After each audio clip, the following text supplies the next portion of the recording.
Botswana has got the unenviable position of GDP contractions, while at the same time having to increase its debt load to try and service government's imperatives for the upliftment of the country.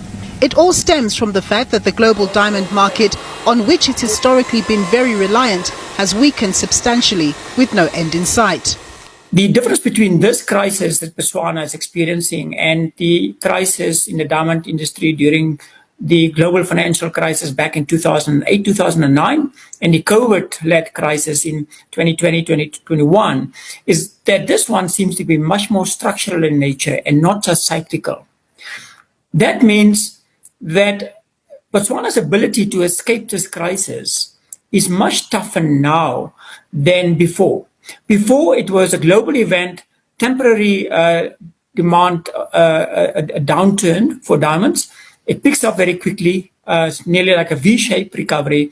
However, the growing threat posed by synthetic diamonds globally and the increasing popularity thereof, in addition to changing consumer tastes, that is what is really behind the current crisis. In July this year, the Botswana Finance Ministry made the decision to devalue the pula currency relative to other currencies, as it says the higher value pula was serving to make Botswana goods and services less competitive against its trading partners. The joint research by the Bank of Botswana and the Ministry of Finance indicated that the pula was moderately overvalued by around 5% to 10%. Meaning that the pula was 5 to 10% stronger than it should be compared to other currencies. Mr. Speaker, it's important that we all understand that in the past, an overvalued pula was not a problem.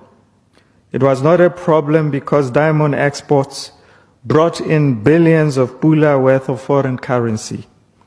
That income was large enough to protect our reserves, even when the pula was slightly overvalued.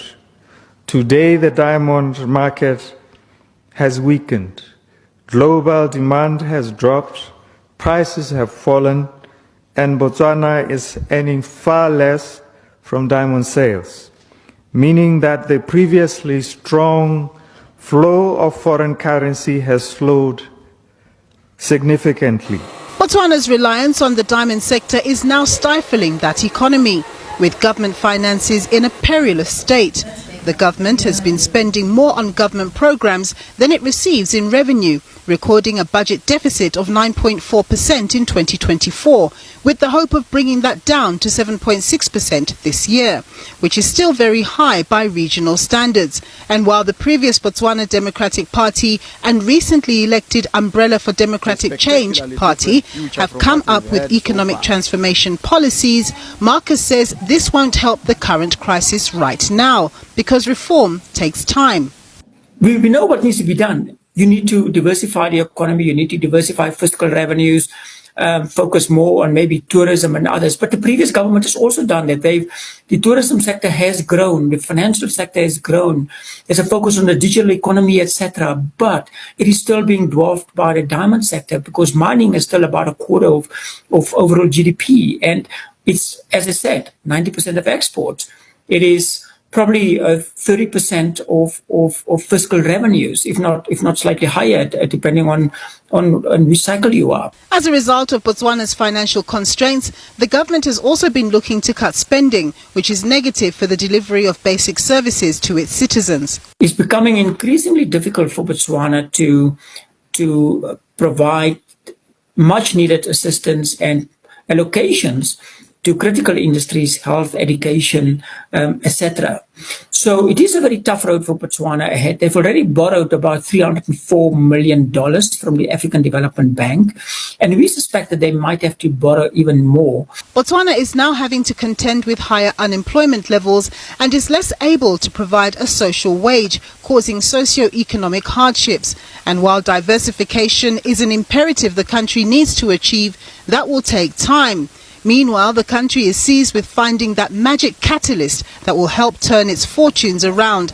And while diamonds were once the country's best friend, helping to build it up to where it is, it seems unlikely to be the resource that secures Botswana's future. Nampumelo Siziba, SABC News, Johannesburg.